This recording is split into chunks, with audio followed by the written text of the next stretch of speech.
This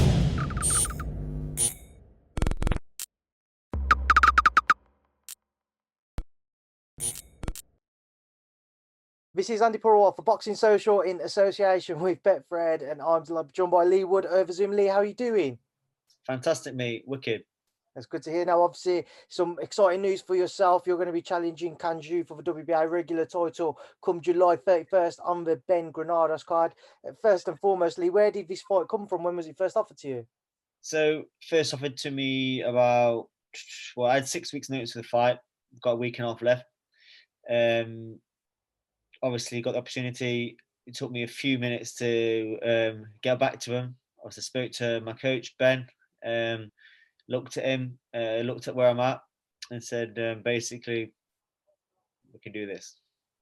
What were the initial conversations between yourself and Ben like about this fight? Obviously, we looked at him, styles and things like that are a big part to play in preparation. So we looked at his best attributes and we looked at his worst things he does bad, and we looked at mine, and we looked at where I'm at fitness wise and weight wise, and yeah, all the boxes were ticked basically. So looking at him, people will know what to expect from Kanju. He loves to come and have a bit of a ruck. Basically, he'll come forward. He'll throw as many punches as possible. Does that play into your hands? I don't give too much away, but volume punches against punches, don't think it normally ends well. I know you don't want to give too much away, then, Leigh, but in your own mind, how are you anticipating it playing out? I'm not underestimating him. He is a great fighter, a very good volume puncher, good defense, good angles, got a good shape about him. You know, he holds out quite well over the distance, but I can't see him taking my power. I really can't, and I don't think he's fought anyone with the same power. He's fought kids with less power, rocked his head all over, and it's still been there. But I don't think he's going to be able to keep me off if he could throw twice as many shots as he can. I can't see him keeping me off. And there's a time when I need to let my hands go, and there's a time I need to be smart, and that's what the game plan we've worked on without giving it away is going to be key to this victory. Leigh, it's another outing under the guidance of Ben. Only your second outing under Ben as well. A big step up from the Reese Mold fight, going up to world level now. How confident are you guys that the work you're doing together and the work that we maybe never saw in the Reese Mold fight, you will be able to bring into fruition at world level? Like I say, only your second fight together. Yeah, obviously I spent a lot of time with Ben and down here in the camp since then. Um, the biggest mod fight, obviously, I was only there for probably 8 weeks. So it's not a long time at all. And yeah, it is a jump. It is a big jump from British title to a world title. But saying that, all my domestic level title fights, British, 2 Commonwealth, 1 WBO European, they've all ended by knockout. So I'm clearly above that level to win by knockout. It's not like I've scraped for 1 point. So it is a big jump, but that's not the level I'm coming from realistically because I'm above that. So I think we're going to find out on July 31st what level I'm at. And hopefully the day after, I'm going to have a cracking birthday. This has been billed as Ben Granados because it was announced, the card was announced before your fight. With Yep. yours being a world title fight, it's more at stake. Do you know if maybe you'll now be the headline fight? No, I don't think so. You know, it's Ben's show, kind of Ben's show. He's got a big profile, but I'm sure I'll be chief support on the night. Going into this, I'm sure you have thought about what could come for you if you're successful come next weekend. How much have you thought about what could be at stake? I mean, I'm sure one thought which could be mentioned to you is a potential rematch with Jazza Dickens if he was to overcome Kid Galahad. Yeah, it's a possibility. It's an odd fight for both of them, but I do lean towards Galahad. Um, Possibly a late stoppage, but you never know. I won't bet on it. He's got momentum. He's been active. You know, it's going to be a great fight. It's a fight I'm looking forward to watching. Um, I'm not really looking past my fight. I'm not really looking at what's at stake.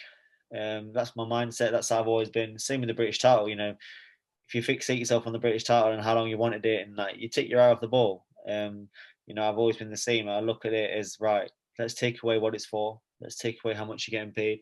Let's take away the status, the belt, and focus on the opponent.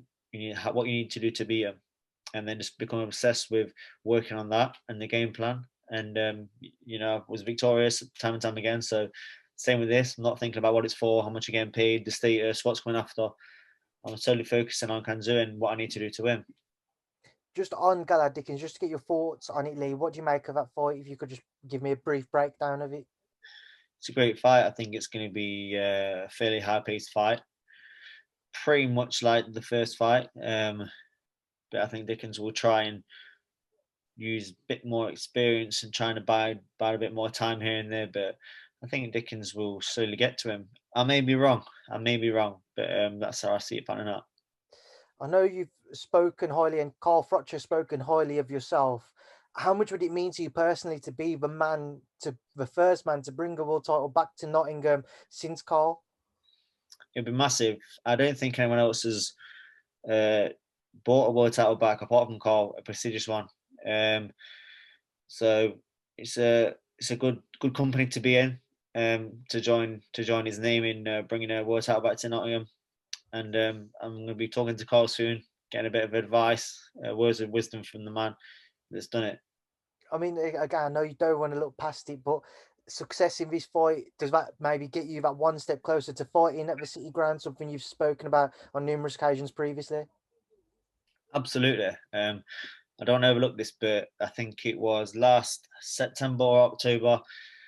Did an interview. It's on my Instagram. You can find it. It's not too far down there. I said there's 3 things I want to achieve in my career left, and not in any order, but hopefully in the right order, was to win a British title, box ticked, fight for and hopefully win a world title, hopefully in touching distance now. And then the final thing is to be the first person to headline at the City Ground. We're on track. As I say, visualize it and attract it. We're nearly there. Obviously, the gym must be buzzing at the minute, especially on the back of Josh Taylor's win against Jose Ramirez. How much of an influence do you think got kind of a feel-good factors having in this camp for you? Yeah, I mean, with boxing, you know what it's like when people win and it goes a bit mad, doesn't it? Josh is a great fight and he's pretty much completed boxing, so he's having a bit of downtime, enjoying himself for a bit. But the lads in the gym just keep cracking away because we've got our own personal things we want to achieve. We've got our own goals and dreams. But more like with Ben, like he's got it right time and time again. With myself, with Leigh, with Josh. Such an underrated coach, and people are slowly recognizing what he's about. He's not just as they say, they call him a cheerleader. They call him a PT, but Exercise, Ben. yeah, that's it. Boxer says Ben. You don't do what he's done, not knowing what he is like. That's something Trust me, I've been around a lot of coaches and how he breaks things down and how he prepares you for a fight. It's incredible, and I don't want to rave about him too much because we've already got too many lads in the gym. But what I'm saying is, I'm happy where I'm at. The gym, like you said, is buzzing, and I'm confident in bringing the world title back to Nottingham and being victorious on July 31st. It's something I was going to ask you about, then, Leigh. You mentioned kind of the criticisms Ben receives. Not kind of sure why personally myself, because we've seen the successes he's had, not just with Tyson, with Josh, with yourself, obviously Shabazz Masood as well, amongst others. Just from your perspective, why do you think he has received criticism? Because when I've seen him up close and personal, I've seen him working. It does many things which impress me. Because he's young. I think he's only 27, 28. Because he's young. It's just like anything in life, mate. When people are doing well sometimes and people can't see how they can be nearly half the age of some of them or around that, and they think, how's he doing so well? What's he that I've been in boxing 30, 40 years. How is he no more than me? How's he doing well? It's that then they look to like discredit people, or they look to like do a character assassination or whatever, call people names, greed, envy, jealousy, all these things. You know what it's about. That's the only thing I can think of. Like people have not got the the decent to say, look, he is young, but how he views boxing, his knowledge of boxing, is very good. And people just can't see it. And over time, they're going to be forced to. Just a couple of guys I want to get your thoughts on, Lee, before I do let you go. Obviously, the one man we mentioned, Josh Taylor. All the talk about what's next. Everybody's, I think, expecting the catch-all mandatory to come to fruition. But we've seen the likes of Mikey Garcia mentioned, the Terence Crawford fight at 147, Gervonta Davis. Just on those names, how do you think Josh would fare against any of them if you were just to go through them? I think Josh is, on his day, probably unbeatable at that weight. When he moves up, obviously it's a harder task. I'm not sure what his plans are. I think MTK want him to fight the Catterall, makes sense, both in a house fight. But if not, there's some massive fights out there for him, and he can go out and enjoy himself now. He's done that. He's not only he's cleaned up on it. It's cleaned up, so now he can go out and really push himself and enjoy his boxing because the pressure's off now. He's done that, and I think he can definitely win some of these big fights that's been mentioned. The Crawford fights, Taster, they're all big fights. And I hope they come off, and I hope he does well. And then the other one, Lee, being Jordan Gill, a good friend of yours. We're kind of waiting to see what will happen with the Andoni Gargo fight for the European title. What do you make of it when Jordan eventually gets his crack at the European scene, that European belt? I can't see anything other than a Jordan Gill win. That Gargo, he is better than he looks. He appears to be quite scrappy-ish and not very stylistic, but then people can be quite awkward. But I guarantee you, Jordan will get the win, and I think he'll do a number on him, possibly a late stoppage. I'm not sure he's announced a date yet, but it's going to be after my fight, so it's a good away day that in the sunshine.